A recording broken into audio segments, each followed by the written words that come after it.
Brooklyn Basement Podcast here in the kitchen. And with me, I have Sweet Willie and your host, AR. Roll it. Here we go. We need this guy in every episode just to kind of like take off the edge from the introductions and stuff listen, like that. When one of you guys isn't feeling up to it, man, I can always sit in. We can always fill in seats. This is a guy I've known for about 20 years now. He was the guy that I first saw grab the camera before YouTube was even a thing. Right. He was at all the events, interviewing all the boxers, posting it on Boxingtalk with my boy Jose, OnFire, Aguirre. Yeah. Welcome. Man, thank you for having me, Nice, guys. nice. Thank you for having me. Tell us about that. So I reached out to him recently, and I was like, "Yo, well, you should be starting a podcast. You got so much content and footage. This guy's got content from boxers before they became champions, when they were still just turning That pro." Mayweather content he had, he showed me like last week. In the sense of that Mayweather interview, that was Mayweather first pay-per-view with Arturo Gatti, Atlantic City, right? Wow. And then before that, I had already amassed a collection of footage of Mayweather interviews and workouts and press, appearances and things like that. So when we did that interview, he recognized my work, right? And if you notice in that video, he actually, he calls me by OnFire. He's like, OnFire, we did it, right? Because 3 days before that, he told me exactly what he was gonna do, and he did that. That was a great interview. Do you normally follow boxers in the amateur career also, and you kind of know once they turn pro, like, this is the guy that's going to potentially be the next champion? Because I've seen him fight in the amateurs. He's won tournaments like Golden Glove. It's really hard to tell because the amateurs it's a whole different thing from the professionals. Even though a lot of the young fighters now, due to the lack of amateur programs, they start fighting in the amateurs as if they were pro, right? If that makes any sense. Explain that. So there's a point system in amateur boxing. A lot of the boxers now, they don't go by point system. They try to fight more in the professional style as opposed to the Olympic scoring style, right? Point system. Right, which is the point system. Major achievements in the amateurs don't always produce championship material, right? And you can never know who's going to break the barrier and do that. For example, there's a young man right now in the featherweight division, Shu Shu Carrington. I had him on my podcast. I had him on my show when he was 7 years old, 8 years old. And yes, he was telling me these things like, I'm going to go to the Olympics. And yes, I'm going to be undefeated. And yes, I'm going to be a world champion. Some of these things have come to fruition, right? So he's been to the Olympics. He's undefeated now, signed with Bob Arum's Top Rank. But did I see this kid being where he is now? I want to say yes, but you can never know. You want to hope that, yes, this kid can make it, but you can never tell. But there are a few that you can say, hey, I was there from the beginning. Well, that's probably in anything in life. You start at that young age. Whatever you do, you're gonna be successful. Starting that young, and Michael Jackson, that young, came up. So, but Michael sometimes Jackson. also, and I'm sorry to interrupt you, sometimes what happens is you start that young, but then at a younger age, you're on a burnout. Right. So that can also be a detriment to your career or even your life in boxing. How did you wind up getting involved with the boxing journalist? So I've had a few ventures in boxing. I was an amateur fighter. I fought numerous tournaments as a youth, and then as a young man, I was always a big boxing fan. And I would always go to fights, and I would always try to get to press conferences, and I would always try to get autographs and pictures. And A huge fan of boxing. Yeah, Huge so fan. I have a few nice autographs. I have like Ken Norton, Carmen Basilio, Jake LaMotta, who was the first man to defeat Sugar Ray Robinson in 6 fights. That boxing produced websites where there was reporting. So I used to write into the mailbag. They would have this portion of the website where you would write an email, and you would hope that your email made the mailbag. Because that was a big thing now. So when you seen your email in the mailbag, it was like, oh, y'all made the mailbag. It was like where they would kind of answer your questions. They would answer the question that you would send. And because I was knowledgeable in my boxing, mine used to always make the mailbag. Nice. Right? And it was still, to me, even though I knew that I knew and I was knowledgeable, it was like, I made the mailbag. I made the mailbag. So in one press conference, I meet the owner of the website, Greg Leon. Shout out Greg Leon, boxingtalk.com. Greg Leon was a young man just like myself and just like you guys, you know, cool, knew his thing and had connections. And so, you know, we stood in touch because he knew that I knew my thing. Right. And so one day he called me and he said, yo, you want to go to the fights? And I was like, yeah. He was like, get on the bus, get to Atlantic City, and this ticket's going to be waiting. And I was ringside for, I don't recall exactly who, but Acerino Frietas fought. Went over there, and I was just hanging out with him. And, man, the fighters were, like, flocking to it wherever he was. And I was like, wow, like, these guys are coming to the hotel, and, like, Winky Wright walks in, and certain fighters, and I'm like, wow. Yeah. And we sitting down with the president of the WBO. And then, like, on October 2nd, 2004, he says, you want to cover a fight for me? And I was like, yeah.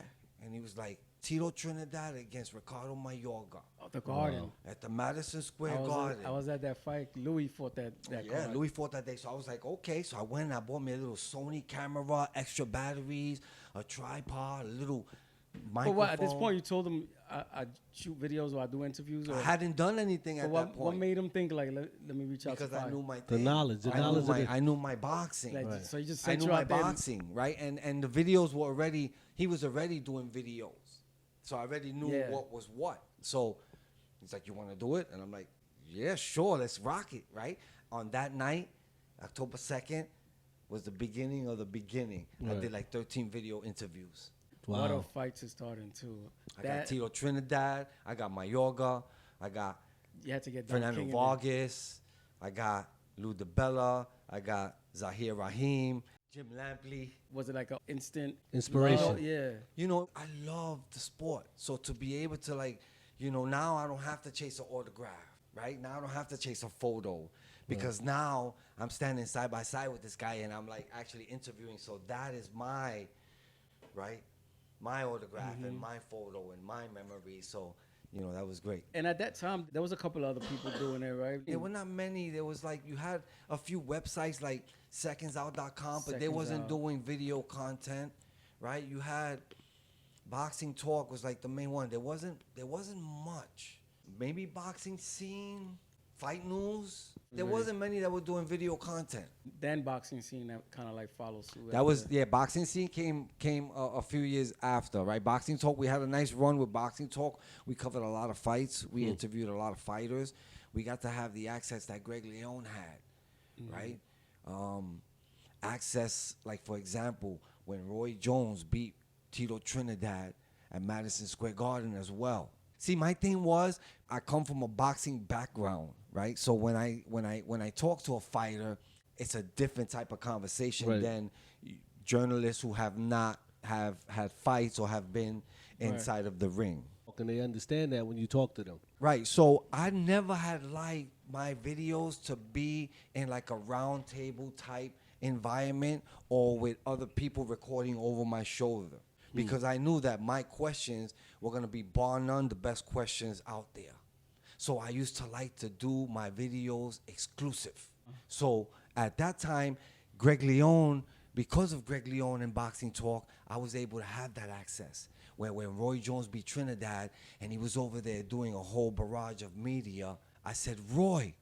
And I put up my mic and Roy came directly to me. And I got an exclusive interview. No one, from beginning to end, my questions, no one got in. And those were the type of interviews that I enjoy doing. And I got a lot of them with Mayweather, with Roy, with Tito.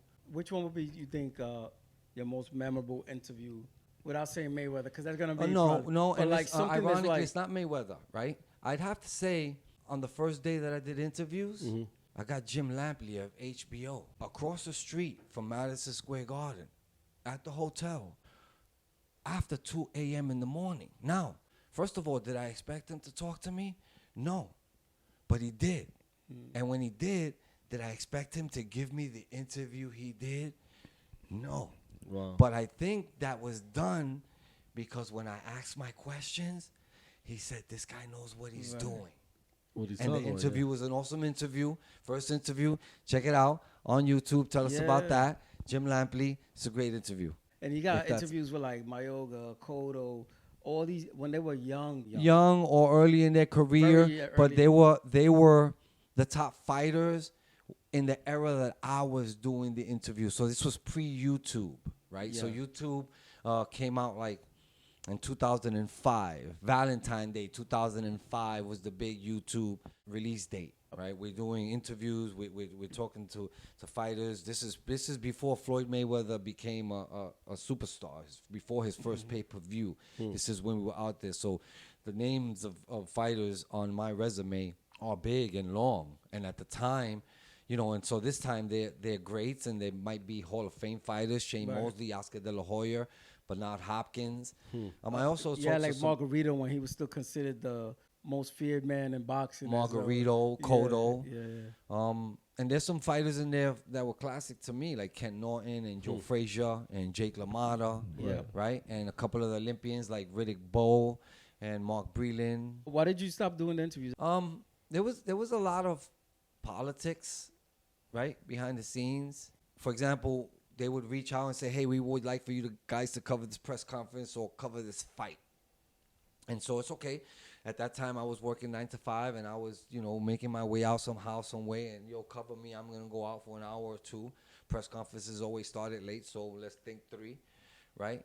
And so we would do that. We would cover the fights, but then they would make it hard for us to get the actual fighters that we really needed to get. Right. I got the undercard fighter. You're gonna give me access to that, but I need access to that big guy. Yeah. I need access. But at that time, it was all about print. So if you wasn't New York Post, if you wasn't New York Times, it was like, yo, you got to get to the back. And I always didn't want to be a hassle. And I always played my position. And I think that in the long run, it hurt me on a lot of things. You had to I be wasn't as more pushy. assertive. I wasn't as assertive as I should have been. But I think overall I did pretty well in what I was able to access. And do you think that era was your favorite era in boxing? The reason it was a great era was because I was able to grow and watch these guys grow, like able to see Mayweather from his first pay-per-view, right? With Arturo Gatti, and being able to cover him, you know, the fights thereafter, you know, with Oscar De La Hoya and, you know, the other names that come behind that. You know, that was a good thing to see the fighters grow and be able to do that with them. Who are some of your favorite fighters right now? Favorite fighter overall is Marvelous Marvin Hagler of all But like time. the current guys, the guys that are fighting right now. There's a few guys, you know, I like to support the local fighters, Bruce Shu Shu Carrington, you know, Richard Hitchinson, and some of the guys that come out of the programs that really help me stay out of the streets and stay out of trouble. New York Cops and Kids gyms. Why isn't there more boxing in New York right now? I don't know. I think it's number one, the prices in rent, right? To rent out a place like the Hammerstein Ballroom. I mean, now you're probably going to break even, if that. Even if I don't even know if they broke even or made any money when they was doing it back then. That was a great way to introduce fighters to the public, right, and to New York City. Some of them, because of Broadway boxing, were able to get on Showbox, on Showtime, right? Some of them were able to get, you know, onto HBO, right? Some of them off these Broadway boxing shows were even able to go to world titles. Those guys were able to do that off of these shows, right? Guys like Sergio Martinez came off of a Broadway boxing show, Andre Berto. So it was a catapult for these guys into other things. Not all of them were able to do it. We have the Chin Checkers, shout out to them. Curtis. Right? So they were doing great early on, and then they didn't make it as far as some of the other guys, but that's how it goes in the name of boxing. Curtis made some big fights with Triple G and a couple other. Yeah, but we've always envisioned him I having know, a yeah, belt, he was the, you know, holding on no, to a he, belt. he was the you guy know. that was like, yo, this guy's running through everything. And it was a big amateur following, too. Like, he would come into the ring with all his amateur belts and everybody carrying his amateur belts. And that was one of the things about New York City. They professional in all aspects before they're actually professional, right? So they're not only preparing for it in the fight game, they're also preparing it in the personality game. Subscribe right fucking now to Brooklyn Basement. Spider Cuz said it, and if you don't, you're gonna be in the basement. Not Wow. this basement, though. Not this basement, Not not this this basement, basement. not Not that this one. one. So you fought in the amateurs, right? I fought in amateurs. No Golden Belt. reason why you didn't go pro. It's just I think I was mainly doing the amateur boxing again to stay out of trouble, right? To have something to do, right? So I wouldn't be idle because I was between a line. And I had met this beautiful girl. She's my wife today, long time. And I knew that there was only two ways that things were happening. So I had to do something. And I figured, because I used to box before, that was going to be what gave me the discipline, and I had to put in the work. And after I work my shift at work and then I go to the gym, after that, it's not going to be no time for no other nonsense. So I decided in 1996, after I had gotten married, that I wanted to box. And at that time, the application used to come out in the daily news around Thanksgiving time. You would just go to the sports section and you would find the application, your name, your address, if you had a club, and what weight class. And you would put it in the envelope and you would send it. That wasn't Golden Gloves. No, that was for the Golden Gloves. That was for the Golden Gloves. That was for the Golden Gloves. And then they would send you in the mail a card with like a date for you to go get your physical. And what did that physical consist of? They check your weight, so that the weight that you checked on your application was the proper weight, right? They do some touching here, the back of the neck stuff. They listen to your heart. You won the gloves, or did I never won the gloves. I made it to the finals in 1998, but I never won the gloves. How many fights were in that tournament when you fight? It depends on the weight class and how many people join the tournament, right? Right. So the more people join the tournament, the more fights that weight class would get. The more dates on the whole card that weight class would get, because they have to do multiple to end up with two at the finals. Now you're a trainer now. You think we could train Will to fight in the gloves? I could think we could train Will to fight in the gloves. Look like at at this. junior What weight class is that? Like I'm a heavyweight. 147 pounds. No way. Welterweight. No way. Yeah, that's how it goes. What do you think that guys don't? How much? I weigh like 210 right now. 210. That's what guys like Spence and Errol walk around at 210, and Yeah, then they come but down. it's They go down to That's 147. a different kind of 210, bro. That's a way different 210. This is a beef patty 210. Yeah. Listen, Tyson Fury. Uh-huh. He's not Adonis, man. Right. He's got the skills. You got the skills too. He's heavy. No, but to make a weight is different. Like when you're a heavyweight, you could pretty much be any weight. Then heavyweight it is. Let's go heavyweight. Heavyweight. You mentioned Errol Spence. How did you like that fight? That fight was good. I expected a little bit more from Errol Spence. I think that even if you were going for Crawford, I don't think that anyone could have imagined that kind of outcome. Correct. We look at opponents, we look at titles, we look at these things, but we have to see ring generalship and distance management, because he who creates the distance creates the damage that's done. Shout out to Hannah Gracie. Same principle applies, right? So you picked the Crawford to win by stoppage. I said Bud by 9. Yeah. In the 9th, actually, in an exciting fight. But it was not exciting, at least to me. But It the pick was would've been one-sided. nice for the bookies, right? Yeah, I don't bet, but yeah, That would've I've been called nice. a few. I've called a few of them. What happens in the rematch if they fight at a high weight? Would that make a difference for Spence? You have to understand, a lot of these guys, they walk around at a heavier weight, right? Right. So to go to a heavy weight is not a problem for either one of them, right? Because they're both coming down from a higher weight anyway.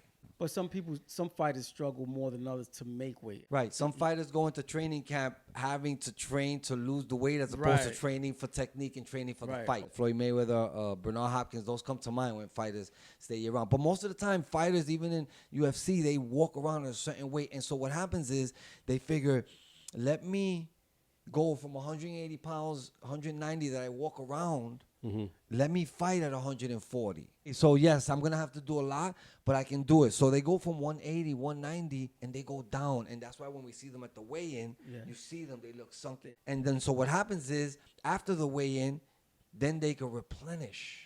And so what was happening, this take me back to Arturo Gatti, rest in peace, and Joey Gamache, they gained 30 to 40 pounds. That's why fighters now have a rehydration clause, which means you can't rehydrate all the way to your natural weight. So you don't think that there's going to be much of a difference in the outcome on the rematch? I don't think there's going to be much of a difference. There may be a difference in the way that Errol Spence performs and makes the fight a little bit more competitive.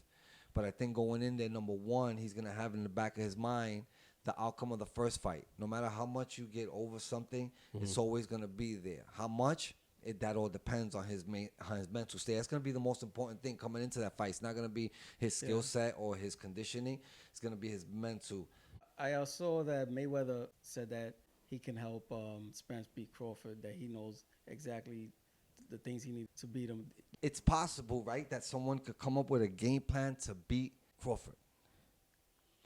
But it's not fair for Mayweather to say that, because Mayweather says, how can you have the blueprint to beat me if it's not there yet, I haven't been beat, right? So if Errol Spence hasn't been beat, how do you have the blueprint? But it's possible, right? It's possible that, you know, because anybody can make up a game plan. It's up to the fighter to make it happen, right? I can sit here and we can sit here and I can tell you, oh, here's the game plan. He has to keep his left foot outside of his right foot, right? Because the southpaw, so that he keeps him on the inside. Keep him moving that way, right? He has to double up on that jab whenever he can. And he has to go down to the body. So the game plan could be made by anybody with any knowledge, combat or self-defense. Yeah. That's I told the him big the thing. left foot, he's stepping with the right foot. Right, right. When does the podcast begin, you think?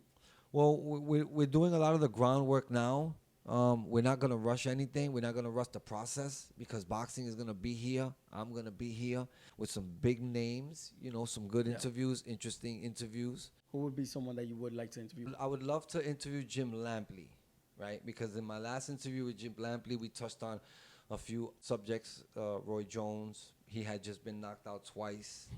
Tarver, and then Glenn Johnson. We talked about that. But at the end, I said, last question. Do you miss working with George Foreman? And he quickly said no. And that was the end of that, right? So a second interview to sit down, if he would be willing to then talk about that, that would be a great interview to me, right? Why? There was a fallout? I can't really comment on that. That's because why I don't know. Yeah, that's why the quick no has them intrigued. And I didn't expect that answer when I asked him that question, And then right? it was Because at that time, it was George Foreman, and they moved to either Roy Jones or Lennox Lewis at the time from George. And so that was why I asked the question, not because I knew or thought that there was any friction. So that did surprise me, but it was a great ending to a good video. And that's up still on your YouTube page? That's on the YouTube channel, Jim Lampley, yeah. We got to check that out. YouTube. Tell us about Tell that. us about that. How much content? You got a lot of content on there. I didn't even get to finish watching half. There's about You got like at 400 and something Yeah. videos up there I over watched the about years. 60. I'm like, damn, I still got a long way to go. Yeah. Plus, you And- said you got like thousands probably tucked away. Yeah, and- I got some archives I've been going through in anticipation for, you know, future plans of what I want to do. And I've got some unreleased footage, Nice. right? Kimbo Slice, some Jake rest in LaMotta, peace. some Carmen Basillo, some Ken Norton, some of the young guns from New York City at the time. I have an unreleased Shu Shu Carrington, Beetlejuice, when he went to support Paulie Malignaggi. I have unreleased Beetlejuice. Yeah. I also have some unreleased radio personalities, Dr. Dre, Ed Lover from the Ed Lover and Dr. Yep. Dre show, Ja Rule, Fat Joe. This So is yeah. in the Hammerstein Ballroom days. Yes. All like the New York rappers would go there. Well, anybody who was anybody at the time, Yeah. the actors, right? I got a few, you know, actors, a few different sports players and football players, and you know. Because Dame Dash was involved in that promotion. Dame with Dash, Bella Dame at that Dash. time. There was a good relationship between Dame Dash and myself as well. Him knowing that I knew my thing, him being in front of my camera numerous times, and then him grabbing my camera one day and interviewing me. So, you know, the road to these things was great. The memories that I made doing and being able to do, and the relationships that I built, and I believe it was strictly because of my knowledge. I knew what I was talking about. I knew the questions that I was going to ask, and the questions that I was asking were not like your regular questions coming from a regular journalist, right? For example, what do you do during training? We know that answer. Question that I would ask when I had Holyfield, I said, how's it feel to be the last undisputed, undefeated cruiserweight champion and last undisputed, undefeated heavyweight champion? And if you look at the video, you'll see that I stumped him and he had to think about it for a second because it was not something that somebody was going to ask. At the point, he was still undefeated. He had the undisputed championship of the heavyweight, and he relinquished the light heavyweight undisputed championship. And this is what I'm talking about when I'm saying the questions make a big difference. And most of my interviews weren't prepared interviews. So for the most part, I knew why I was there, either for a press conference, during a fight, after a fight. And so I would get the first question going, and then listening to the replies would usually lead me into my next questions. Right? I knew I had 'Cause it'll some trigger a general a knowledge of what I can ask, but that's how I usually went. And if it didn't lead me into my second question, then I'd come up with something anyway based on who the person was, what their history was, what fight they just had, things like that. So in 1996, I decided to go back to the Golden Gloves. I was about 160 pounds. So I signed up at 156 pounds. I had no trainer. I had no formal training. I was not part of any gym. I was just a guy with heart. Off the street. I was just a guy with heart.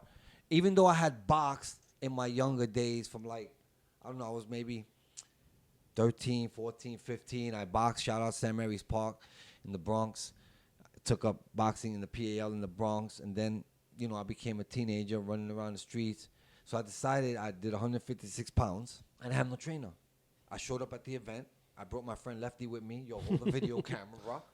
And, you know, the people from the organization, the Golden Glove organization, they have volunteers, and somebody wrapped my hands for me. And then somebody, you know, worked my corner. And I just went in there, and I won my first fight. I dropped the guy in the second round and won a decision, right? 5-0, which means the 5 judges saw it in my favor. And I moved on to the second round. In my second round, same thing. I still wasn't going to the gym. I still wasn't getting any formal training. I wasn't doing any running. And I go there, and I get a guy named Saladin Adil, right? And at this time, I still don't have a trainer. So I asked Juan Laporte, the WBC, former WBC featherweight champion, yo, can you work my corner? So he worked my corner. I go in there. At this time, I didn't know, but I was asking him. Either he didn't know, he didn't want to tell me, but Saladin Adil, the year before, had their well against one of the Judah brothers. Either way, Saladin Adil beat me by decision, and that was my venture into the 1996 156 Golden Gloves. The next year, I went to 147 pounds, and I tried the Golden Gloves. And I lost in my first fight, also by decision. Damn.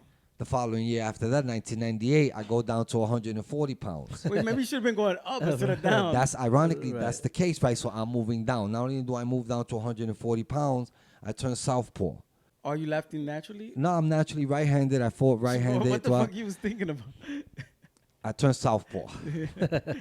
We don't know how we got there, but we got there, right? And it was the best year because I beat 3 to make the finals. Oh, Right. shit. And then in the finals, I lost. Ironically, in the finals, I fought Gabriel Bracero. Gabriel Bracero is professional now.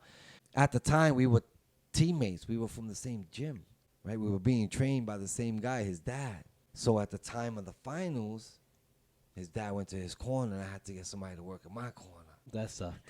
But I had a guy named Freddie Rivera work my corner, him and his brother. You know, I had some training, I had some conditioning, I had some skills. You know, unfortunately, I came up short. But if you had seen me, let's say you walked in late and you didn't get to catch my fight at the theater of Madison Square Garden for the Daily News Golden Gloves, you'd have said, look at that guy over there. Wow, he must have won. I was 29 years old. Everyone that I fought was under the age of 19, right? I was holding a 12-hour job, working a shift, right? And most importantly, I wasn't a statistics of where I was coming from, right? Because I got into the boxing to stay out of trouble, right? And so I stood out of trouble. Right. So you did it legit. Right. And No and not only stories. that, but I went there, I fought in front of hundreds of people, right? And you got to think about it. Thousands of people joined the Daily News Golden Gloves at the time. It was one of the biggest tournaments. Yeah. Thousands of people. 32 of those thousands make it to the finals. So if you make it to the finals, that in itself is an achievement. But now if you make it to the finals after also making out of the trouble that you have sometimes created for yourself in the streets and been able to then maneuver away from that, It's a championship win-win. material. Yeah. So Yeah. I came out of there with a silver, but I won. Yeah. I beat everything. I beat everybody. The The adversity. odds. Yeah, everything. The right? life odds. And so yes, and so it boxing did for me. You always hear these stories of boxing saved my life. Boxing did for me exactly what I was looking for it to do. But not only did it help me stay out of trouble, it kind of created a persona for me, a thing somebody can relate to, right? A working class guy coming here, fighting against the youth, and making a change of his life.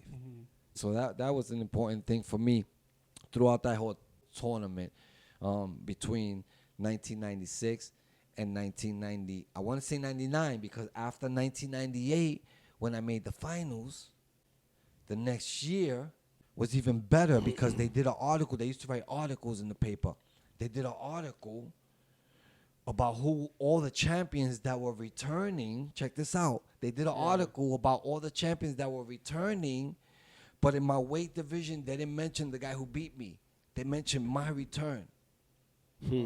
So I returned in 1999, and I returned and I moved up a weight class. Finally. So I moved back up to 147, and I lost my first fight. And right then and there, I said, you know what? I completed this journey. I did everything that I did to my satisfaction. Right. I had those that supported me, that came through, and they came through every fight. I said, that's it. We good, man. Yeah. We good. And that accomplishment, those achievements were something that, you know, I will always hold dear to my heart. Life changing. For sure. Life Sure. I get emotional here just talking about and it. life you know what I'm saying? directing as well. Forget about the change direction that it gave him to be something. No, and then when I say Straight. and then when I say to somebody, hey, like this is what it is. This is how it is. I'm talking from that experience.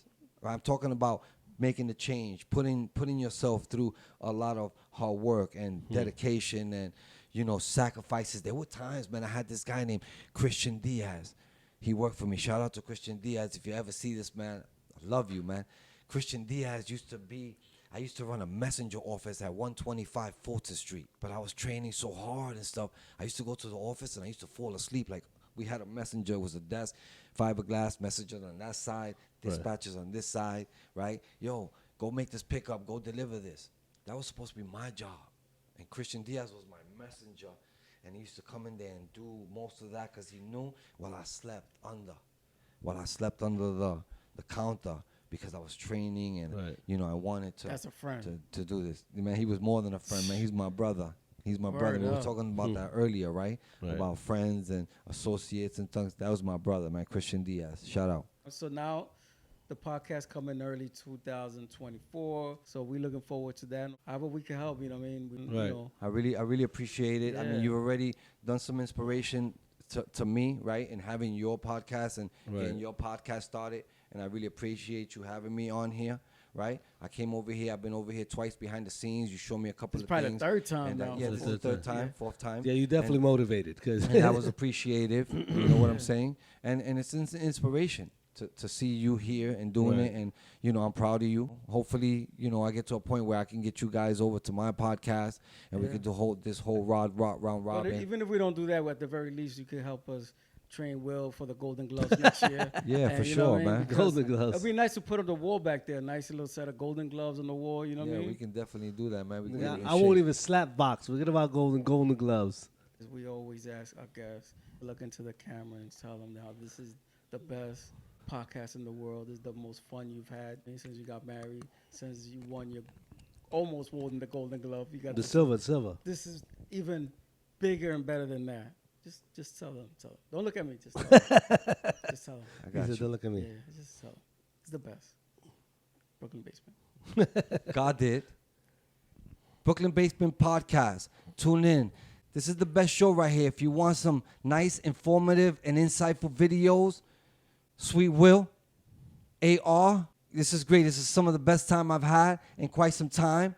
I've had most of the big names in front of my camera, and it feels good to be in front of somebody else's camera and be able to share my experience and tell my story. Yeah. And no better place than to start it here at Brooklyn Basement Podcast. Make sure you tune in, hit that subscribe button, like, leave comments, get involved, my people. Maybe you'll be on here next. And go to YouTube / tell us about that. Tell us about that. Yes, we'll be bringing you the latest and the greatest with some of the best fighters, upcoming fighters, some insights, fight analysis, and even fight coverage. We might put up some behind-the-scenes footage of Will working out at the gym, getting ready for this. No, I want to keep it a secret. I don't want to post it on Instagram and we'll let all the people see it. Okay. Let me handle all the marketing stuff. You got that.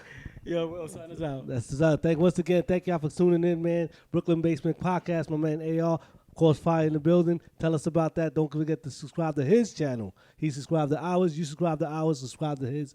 Watch his footage. 2024. Watch him. He's coming. Peace. Yeah.